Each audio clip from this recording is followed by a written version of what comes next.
Are you a Trumper? I'm a Malaysian. I don't vote in the US election. How big were Khazanah and PNB's losses? Business do fail. There is no guarantee that every business we invest will be successful.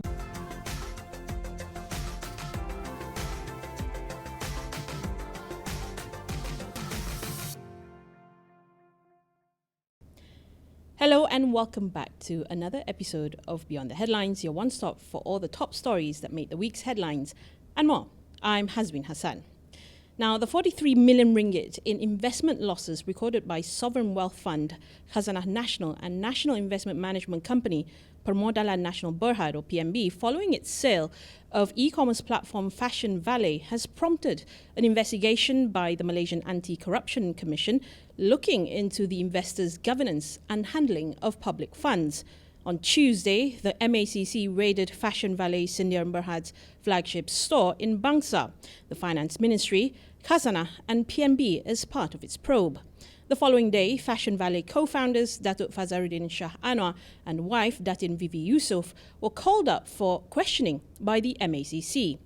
The couple arrived at the MACC headquarters in Putrajaya at 2 p.m. and were there until 10 p.m. that day. Vivi and Fazaruddin are among 6 people whose statements have been recorded. The questioning resumed on Wednesday, assisting investigations under Section 18 of the MACC Act 2009. Following the FashionValet controversy, Public Accounts Committee or PAC Chairman Datuk Mas Ermiati Samsudin has also called for an investigation into governance practices at Pelaburan Hartanah Berhad or PHB over the company's lavish executive bonuses and spending. This comes after it was revealed that PHB's CEO received a 210,000 ringgit bonus equal to 3 months' salary, despite the company only achieving 42% of its key performance indicators. Mas Ermiati told Parliament on Tuesday that PHB had initially planned an overseas luxury holiday for staff, but the trip was swiftly cancelled after public backlash on social media. So today we are going to delve further into this and understand more of the complexities involved in this financial setback concerning the use of public funds. And later on, we'll also look back at the just concluded US presidential election, where now Donald Trump will see himself in his second and final term as President of the United States after his victory over Kamala Harris on November 5th. But more on that later. Now, to help answer some of the burning questions on the FashionValet issue, I have with me in the studio Trident Analytics analyst Peter Lim. Peter, welcome to the show. Thank you. Now, first off, I want to try and start putting things into context. So to put it into context, how big were Khazanah and PNB's losses compared to their investment portfolios? Well, if you look at, as published, the total loss is 43 million for both entities. If you look at Khazanah, their fund size is around 130 billion ringgit, whereas PNB is around 330 billion ringgit. So combined, both entities is close to half a trillion ringgit or 500 billion ringgit assets. So if we measure in terms of percentage, right? I mean, 43 million over 500 over billion is small. But then again, right? I think we shouldn't look at things as a percentage of the total portfolio. Right. I mean, on the investment alone, I mean, 43 million is not a small amount, right? So my take is, yes, if you compare it as a percentage of the total portfolio, it's not significant. But then in terms of absolute value itself, it's still 43 million. It's still quite substantial. Okay. And I suppose the main issue behind all of this is really it comes down to accountability. Yes. And as you said, you can't just look at the percentage of their total investment portfolios, but rather who are we going to have answer to all this? Who's going to be made accountable, right? Yes, that's true. But if you look at it depends on how the structure of the venture capital has been set up, right? Well, you can say that in the normal setup, right, there is also an investment committee that is supposed to go through all the investments, the performance.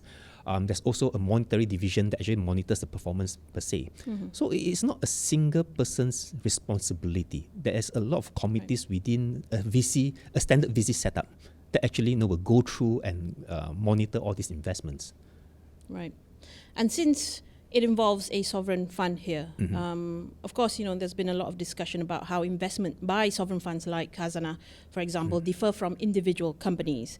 And we've also heard about failed investment by sovereign wealth funds in other countries. So how do we go about understanding, number one, how do these sovereign wealth funds typically go about investments? What goes into making that first initial, before even making that initial step towards investing into something? My take is not really about whether the investment is it from by a sovereign wealth fund per se. Right. I think what we need to look at it is not so much of whether this is sovereign wealth fund or this private. I think the key differences is that what kind of investment structure it is.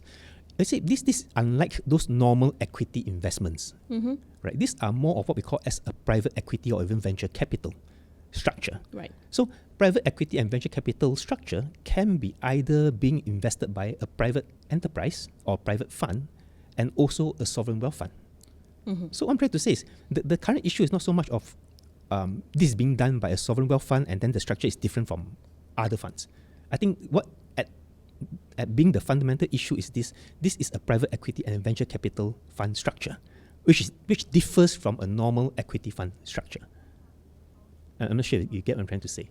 Yeah. Okay. The fact that it's not so much about that it being a sovereign wealth fund as opposed to a private company, right? Yes. How would this impact how foreign investors see us? Does this play a role in, something like this happens? Does it push away foreign investors perhaps? Not really. I think back to the point of this being a venture capital and a private equity versus an equity fund, I think what the public really need to understand is the nature of private equity and venture capital funds, right? Okay, when I talk about the normal equity fund that we are so used to, right? Meaning to say these funds actually invested in listed companies that have already been listed. You can monitor the profits, you can monitor the share price, right? Profits every quarter, there will be profit result, share price on a daily basis. Right. When I talk about private equity and venture capitals, these companies actually invest in unlisted entities, which you cannot be monitored publicly. Right. And if you talk about venture capital, as the name implies, venture capital actually they're investing in startups, companies where they have a brilliant idea or they have some concepts which they want to try it out and start out whether it makes sense or not. That's where venture capital is. So venture capital usually invest in companies that are starting up, right? So to be fair, right, if you look at globally, right, venture capital success rate is very, very low. Right. If you are lucky, maybe out of 80 investments or 100 investments or venture capital investment that you make, you get one success. Right. That is the nature. And that one success is enough to compensate for all the 79 that fail. Of course, there must be some sort of screening or vetting done, right, to understand, okay, before we invest this much into this company, which again, in the case of FashionValet, they're not a PLC. What do you think was that screening process beforehand? And do you think that possibly there were some corners cut? Yeah, of course, I'm not saying that. Okay, although that statistically, right, the success rate of venture capital is very low, but that doesn't push away any responsibility on the screening, on the whole processes. Again, as I mentioned, right, for any investments in the venture capital, there are committees involved, right?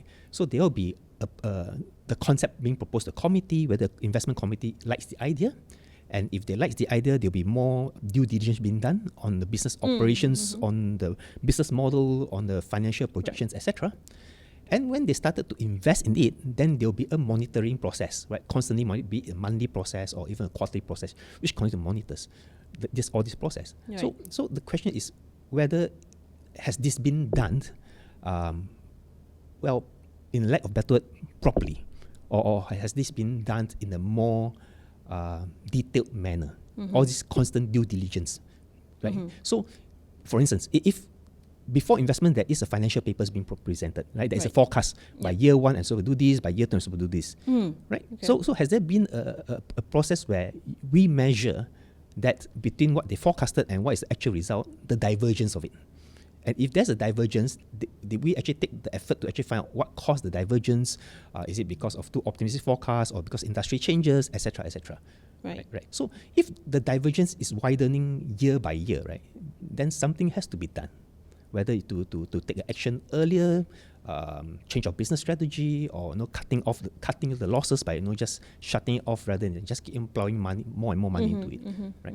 This monitoring, this responsibility, it befalls on ultimately, would you say, the board, right, at these sovereign wealth funds, Khazanah PNB. Yes. Do you think that perhaps the board should have stepped in more in order to make sure that, well... I would say that the board cannot exclude themselves from being responsible.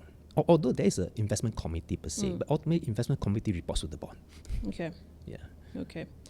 What do you think was the basis of the key indicators before they made their initial investment? What was it that warranted for Khazanah, for PNB to make that investment, and then the follow-up in FashionValet? I think the first thing is, before the first investment is being made, it always boils down to the business case. Is there a very good business case or business model be presented?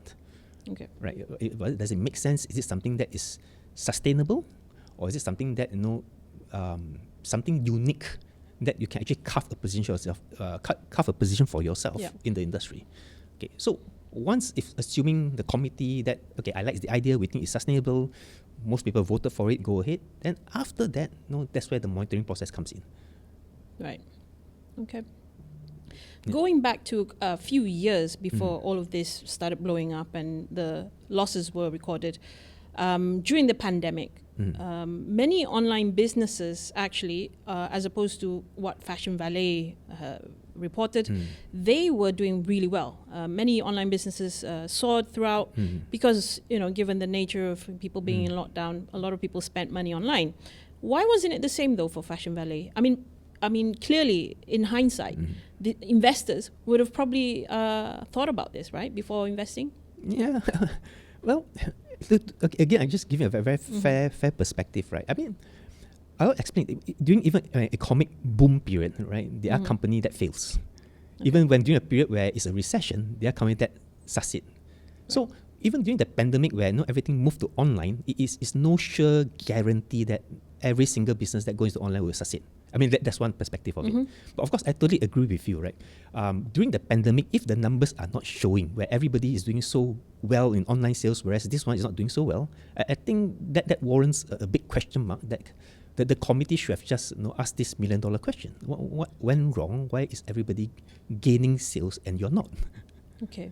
Yeah. So would you say that Khazanah PNB had a lot of time to consider this and of course. Would have seen the red flags? Of course, definitely. Like I said, we as a public, we have no access to figures, but they are investors, they are shareholders. Okay. They have access to the management at any time. So they would have seen it way earlier on. Now, thinking, of course, moving on from this, in retrospect, how this could be done better, how could the FashionValet founders themselves, as a business entity, have managed their business differently? Well, unfortunately, we don't have access to what was the initial business model being proposed to the investors. But hindsight, right? Had they noticed that if the performance were not up to mark compared to peers, even during the pandemic, right? Was there being a proposed change of business strategy? Was there being proposed a change of a different method to attract customers, etc., etc.? I mean, there are really 1,001 possibilities. It really depends on, because we can't comment because we don't access to the information, we don't access to what happened during that period, the numbers, etc. But as a business, for business to survive, it's about constantly being adaptable to the change in the industry. Yep. If you're not able to change your business model to adapt to the change of industry, it's a guaranteed failure. Do you think that resigning, the founders, both the husband and wife duo, do you think that resigning was the best course of action for them? And is this the end for FashionValet, do you think? Well, my take is resigning is a necessity, but I think a more important question is, will after resigning, there will be cleared of all accountability? I think that's a more important question that we have to answer. But isn't that normally the natural course of things? When business fails, what more can be done other than to put your hands up and say, okay, we messed up, and so this has to be put on hold for some time at least until we figure things out. Do you think that it's not the best? Of course, if the business fail, then it boils on the next question is why it failed. Okay. Is it fail because of something that is totally out of control, or we tried our best, we did whatever is necessary, but still, the dynamics is just against us, right? Those are totally understandable. But then there are also other reasons why businesses fail. So we really have to look at what causes the failure of the business. My point is, business fail. It's common for business to fail, but then we have to look at it. What causes the business to fail? If the business fail because of unavoided circumstances, like the founders have tried the best, right? We did whatever we can, we adapt to the changes, but the industry dynamic just changes and is beyond saving or beyond being safe, right? Then it's totally understandable.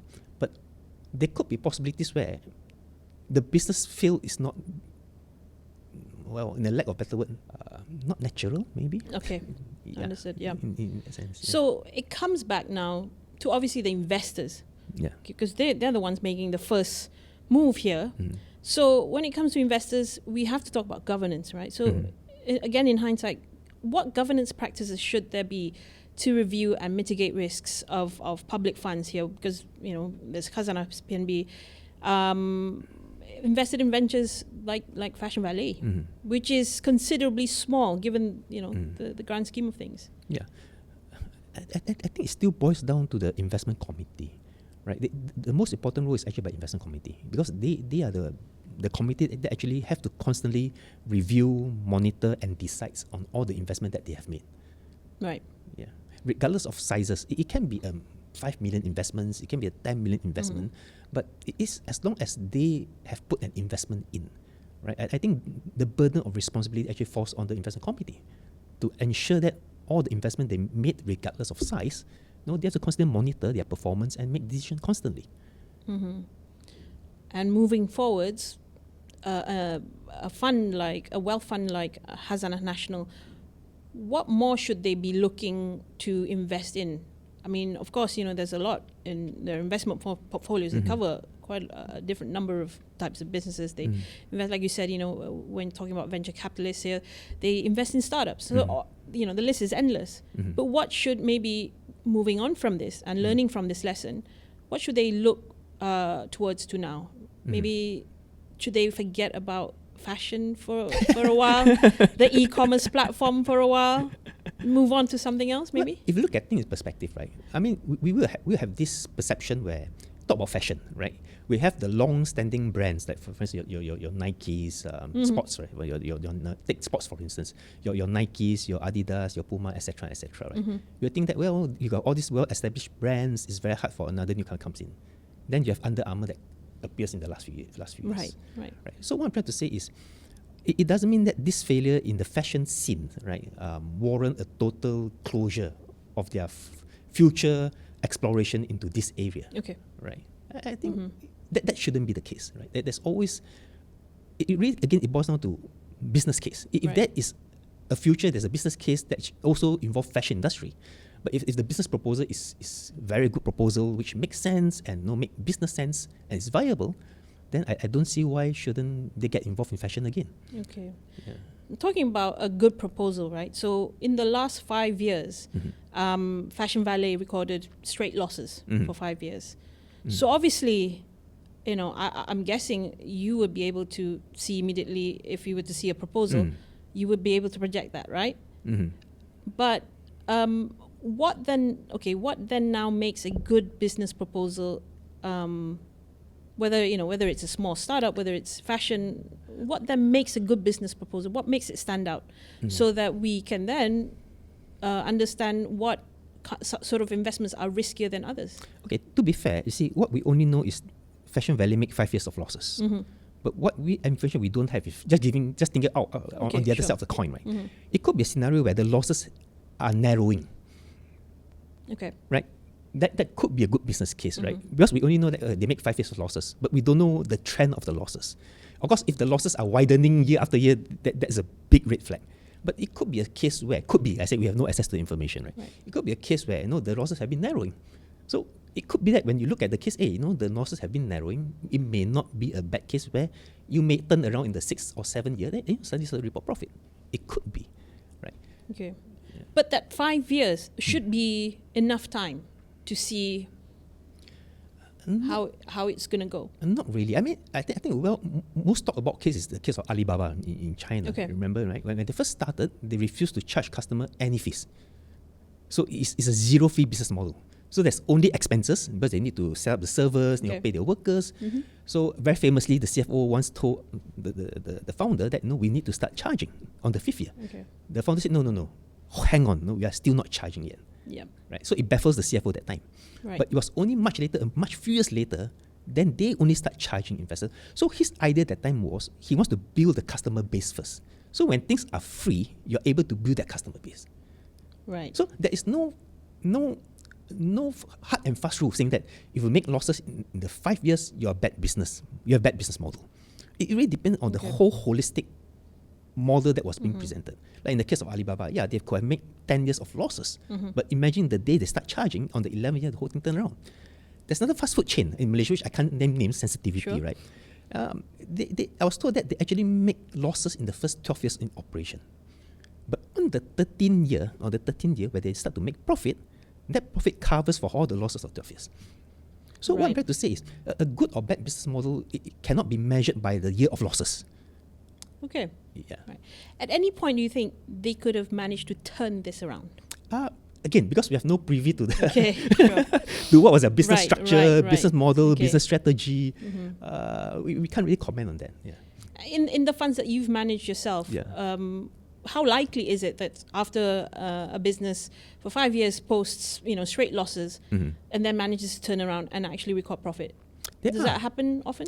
I won't say it's very often, but there are cases. Usually, we try to actually turn it around within the 6th year. So 5 years, usually we'll try to have a business model where we make losses for 5 years. Right. We'll tell the investors that, look, I will make losses for 5 years, but on the 6th year, I will either break even or report a small profit. It's not going to be like on the 6th year suddenly I will recover all the profits. Okay. Not in that. Stretch it further a bit. We have a 5+2. Mean to say, if you are not able to make if the losses continue, maximum maybe 7th year, 2 more years, and we make profit on maybe the 8th year. Right. Okay. Yeah. Now, I want to get more into the business itself, a business like FashionValet. While the founders, yes, they've come out.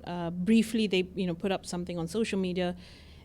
In many ways, it's sort of a mea culpa, saying, okay, we take full responsibility of this. Should there be more done, though, between them and the investors? Should there be more transparency now? Because obviously, it's become controversial because it involves public funds. So now that, both sides, they've somewhat, said something about it already, but should there be more transparency between the both of them? When is it transparency between the management team, the management team and the investors? I think there was never an issue about transparency because, as I mentioned, right, being the investor and shareholder, you have access to the management. At any point in time, you can actually request information from the management, right? So when things break loose, right, I think it's not fair to say that there's lack of transparency between the management and the shareholders. Right. When the shareholders, at any point in time, you have a full access to the management. Right. Yeah. Because I'm just trying to put myself in the shoes of being an investor. If I were to invest in a company, whether or not it's a significant amount against my other investments, I would think that at some point, if I'm already seeing a lot of loss here, I'm bleeding money, at some point I would have had this conversation, right, with the business founders, the people who are running the business, and say, hey, why are we losing money? Or at least, you need to give me back my end of the bargain here, my end of the deal, right? This didn't happen, right? This didn't, from the look of it, it seems like it didn't happen. Now, on the part of, we talked a bit about the responsibility on the part of investors, Khazanah and PNB.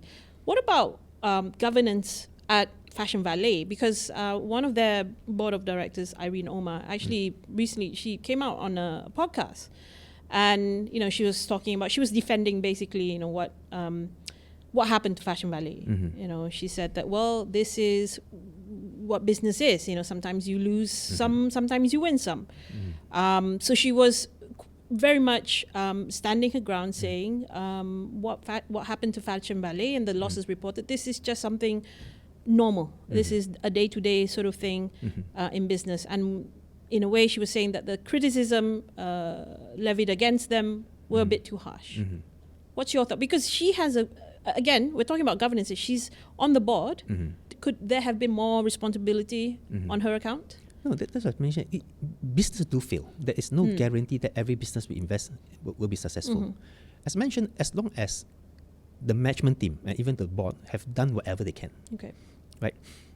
If there's a change in industry, we have tried our best to mitigate the changes. We have done our best to actually generate sales, minimize our costs. If we have done whatever we can as a board or as a management, then really, if business fails, that's it. No, really, we shouldn't be blaming anyone. But I think what we should, again, we don't have access to what happened at the management level, whether they're doing their best. But again, what we are more concerned is the other side of the coin. What if? It's just a what if, right? What if not enough effort are being put into turn the company around? What if there are not enough effort? Yeah, what effort to actually turn the company around, right? Are they more proactive in turning around? Are they doing whatever they can to ensure the company can survive and report a profit? So that's the other side of the coin, right? So what we're looking at, but again, I said, only the shareholders and the management have privy to this information, which we don't. Right? Okay. And finally, I think, talking about investments and then the sale, the loss was recorded because then it was sold off, to a third party. So at that point, at that juncture, is it too late then? And then you're saying, okay, so we recorded a loss, so it's just part and parcel of business. This happens. But could that have been not avoided, but could that have been done earlier, before it was sold off, before the stakes were sold off? When things have gone wrong, right? Shouldn't the shareholders be even at earlier juncture, right? We say, hey, you're making losses. What happened to your initial projections? What happened to your initial? I mean, shouldn't that have been something that happened much earlier, right? Rather than wait for when things to deteriorate and get worse and worse, and finally you come to a stage where I have to sell it at this price and recognize this part of the losses, right? To me, it's not so much of ultimately selling this at these losses that is material.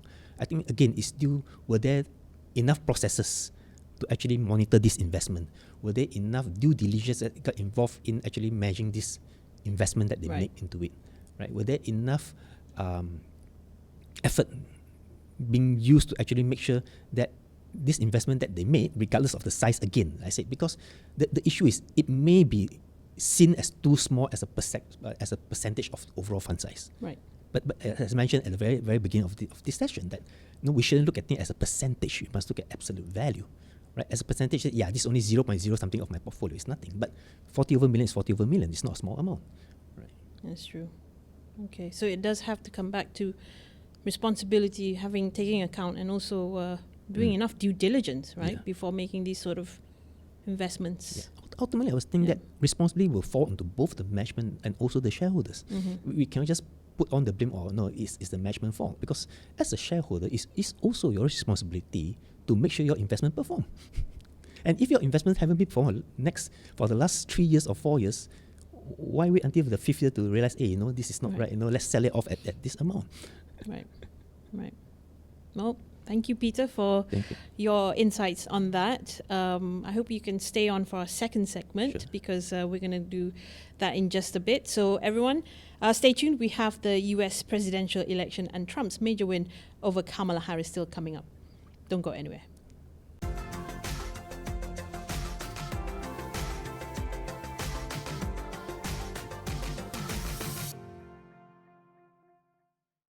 Hello, everyone, and welcome back. So Donald Trump has been elected the United States president for a second and final term after winning the 2024 U.S. presidential election. He becomes the first president in more than 120 years and the second ever to lose the White House and then come back to win it again after President Cleveland in 1892. The AP's final tally showed that he secured 295 electoral votes, way surpassing the 270 needed to win the White House. After his victory speech, Trump's rival and Democrat candidate Vice President Kamala Harris conceded the race and called him to congratulate him. In her speech, she says she will help President-elect Trump with the transition and engage in a peaceful transfer of power. Speaking to supporters at Howard University, her alma mater, Harris said that while she concedes this race, she does not concede the fight that fueled this campaign. Prime Minister Dato Sri Anwar Ibrahim, as did many other world leaders, congratulated Trump on his win, calling it a remarkable political comeback for the former president. Anwar added that Trump's comeback brings renewed opportunities and that Malaysia is ready to move forward with optimism, collaboration and shared purpose. He also says that Malaysia, as ASEAN chair next year, hopes that the US will reinvigorate its engagement with Southeast Asia. In his social media postings, Anwar says he hopes the US would use its considerable influence to help end the devastating violence and loss of life in Palestine and Ukraine. Trump has pledged to ramp up a tariff feud with China, the United States' growing economic and strategic rival. In the Middle East, he's pledged to end the conflicts between Israel, Hamas and Hezbollah. How he plans to do it, however, remains unknown.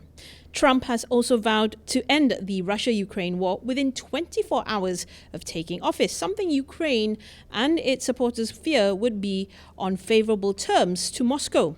Donald Trump, as we've seen since his first presidency, is certainly not everyone's cup of tea, being the controversial figure that he is. While his win marks a great comeback and what the New York Times calls a convincing victory, his re-election has drawn quick ire from his haters.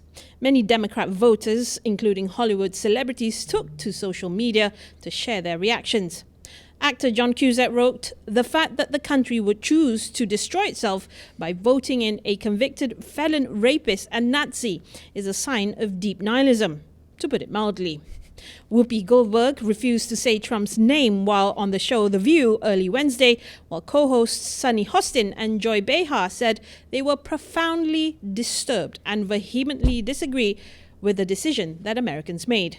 Singer and actress Ariana Grande posted she is holding the hand of every person who is feeling the immeasurable heaviness of this outcome today.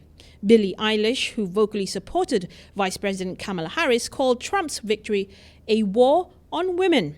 Actress Christina Applegate posted her confusion about the results and said, "My child is sobbing because her rights as a woman may be taken away." Jamie Lee Curtis encouraged Harris supporters to continue to fight against the tyranny one day at a time and said Trump's victory means a sure return to a more restrictive, some fear draconian time. Of course, that there were those who stood out and showed their support for President-elect Trump. Tesla founder Elon Musk, a staunch ally of the Republican Party, praised the news of Trump's win and hailed his high hopes for the future. But the pair have not always enjoyed such a cordial relationship. Musk and Trump have shifted from critics to unlikely allies over the span of one election cycle. Musk was one of the biggest donors to Republican Party causes over this election campaign and joined Trump's watch party at his home in Mar-a-Lago, Florida on Tuesday evening. Well, the list is long, but we unfortunately don't have time for it all. And as the dust settles and news of Trump's re-election starts to sink in, I'm sure there'll be more interesting stories to come for sure, whether you love or hate him. Now, Peter, before we end the show, what's your take on the US presidential election? Are you a Trumper? I'm a Malaysian. I don't vote in the US election. But if you look at the trend it's not only in the US. If you look at what is happening in Europe, you notice that the right wings have been gaining grounds in all the elections in Europe. Mm-hmm. And no, Trump is a very right wing. Right. So it's not something that's happening only in the US, but you can see that it's already happening in the western part of the world. Right. Right. In places where there's election, of course. Mm-hmm. Right. In that sense. Is this a sign of more sort of dangerous things to come? Well, sometimes if you look at beyond the headlines, like what is beyond the headlines, right? Okay, take Trump, for instance. He was the one who started the trade war with China when he's introduced presidency. Right. But what is interesting, if you look at the trade numbers between China and US during that period, it actually surged and not declined, despite the headline trade war and tariff against China. Mm-hmm. So I guess in reality, a lot of things we really, like what Tata mentioned, right? We have to look beyond the headlines and look beyond what has been communicated to the media versus what is really happening on the ground. Right. Yeah. True. But certainly he's a divisive figure. That's for sure. Well, that's for sure, but sometimes desperate times call for desperate measures, I guess. So more divisive it is. If you look at the resounding victory, Right. if you look at this is the first time not only the president won electoral votes, but also won the popular votes. Yes, And, that's right. the popular votes, I think the margin is one of the highest in the US history. Right. So a lot of people turned out to vote, and yeah. Yeah, no, well, so to get that numbers, and it's hard to describe as divisive when he get a very resounding victory. Well, even, Anwar said it was a great comeback, as did many other leaders as well. It is. Yeah.